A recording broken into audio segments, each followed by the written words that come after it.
Are you a Nairobian if you haven't been conned? It's like an initiation ceremony to Nairobi. So have I ever been robbed? Of course, my friend. It is simply a must, okay? It happened in the year 2017. I was fresh out of high school, I had just gotten into uni, so there's this freedom that comes with you getting your ID. Amazing. It was at night, my mate had come to see me, and I came to give him something outside in his car. So I enter the car, we sit for 5 minutes, and when I'm about to leave, to go back into the gate, a boda pulls up behind us. And the first thing I think is, please let it not be what I think it is.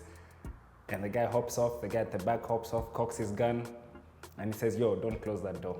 Usifunge hiyo mlango. So we reach Ngara, everyone is getting off the matatu. Who is me? That wasn't the stop, but I decided to stop from there. I get off the matri guy. I get off the matatu and start walking. Now I'm walking towards town because I'm in Ngara. I'm walking towards town. Someone comes and drops an envelope next to me. Me, I'm minding my own business because I don't know what the hell this is. Someone from behind me comes and picks it up.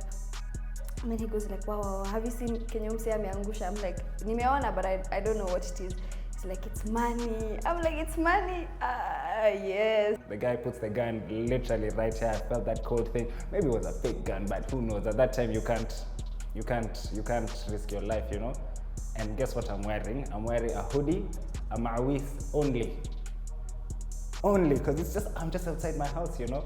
And so I come outside, the guys come in, take our stuff, they take my friend's bag, his books, he had his laptop in the back, and they just left. It was like maximum a minute and a half or 2 minutes.